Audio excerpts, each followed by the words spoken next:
Now, opposition parties are calling for dedicated parliamentary committees to look into state capture, but they want the ANC excluded from any of these committees. They say the party can't be referee and a player at the same time. For more on this, we are joined now by UDM leader Bantu Holomisa. General, very good afternoon. Thank you so much for joining us. And let me ask you a very simple question as to your reasons why you want to separate state capture parliamentary committees and you don't want any ANC MPs involved in there.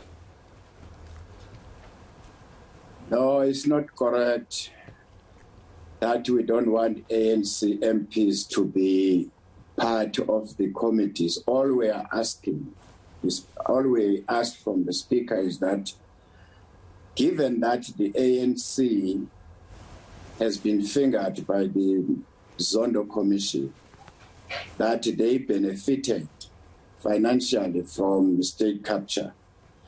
And also even their president has also confirmed that publicly. Now we say the chances are that we are going to establish ad hoc committees to look into the Zondo Commission's findings. In doing so, we should make sure that ANC doesn't chair those meetings like it is normally the case now.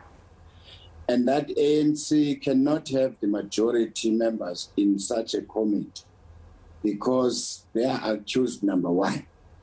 So they will be, therefore, if they will retain the status quo as we know currently, that would mean there is a conflict of interest and that they would be a referee and a player. So we say let's reconfigure the composition of the ad hoc committee to discuss Zondo Commission. Okay.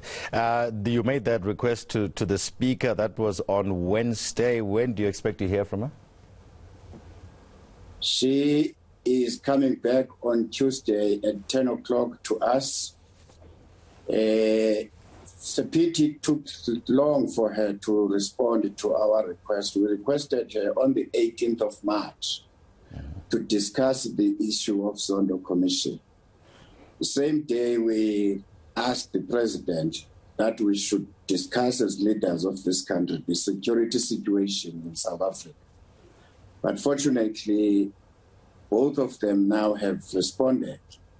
We will meet the Speaker for our second meeting to get a feedback from her on Tuesday at 10, and then on the 2nd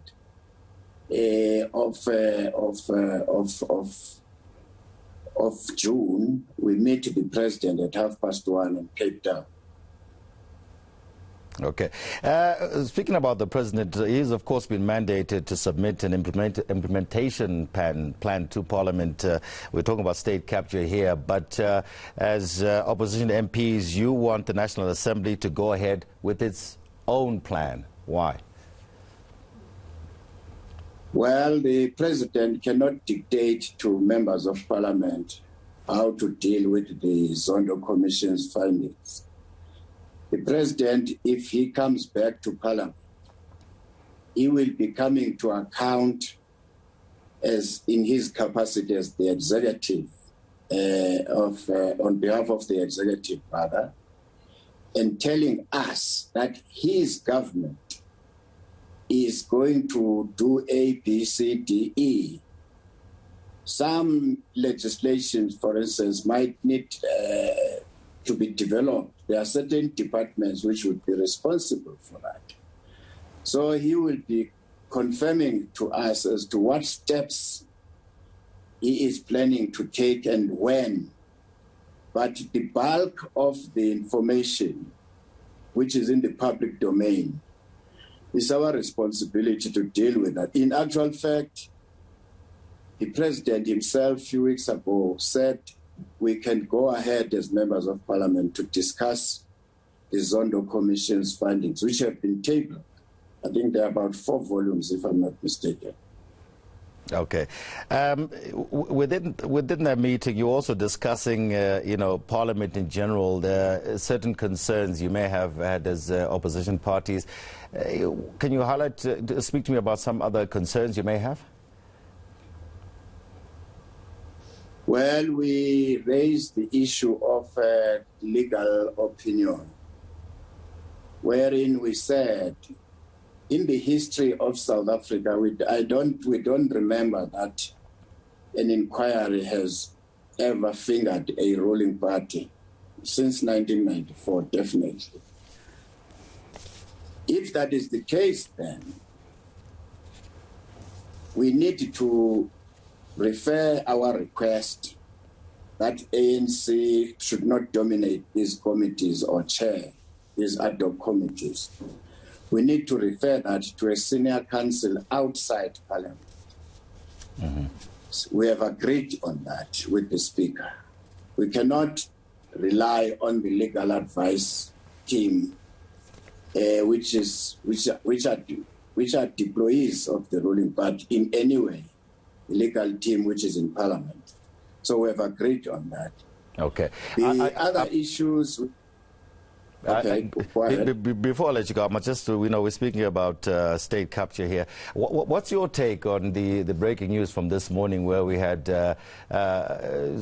former Transnet executives being charged, being arrested, charged, and then formally released on bail today? Well, obviously, the NPA must have satisfied themselves that they have got a strong case, and we welcome that move, because people have been asking them, why are they dragging their feet? But as you all know, this is just a drop in the ocean. There are a lot of people who must now face the music. So we welcome that move. And then Mr. Gama and whoever else, they will be given an opportunity to defend themselves. Okay. Thank you so much for speaking with us this afternoon, sir. And we will, I'm sure, as Parliament starts those committees in terms of when you're focusing on state capture, I'm sure we will speak some more. UDM leader there speaking to us, Bantu Holomisa. And you're watching eNCA.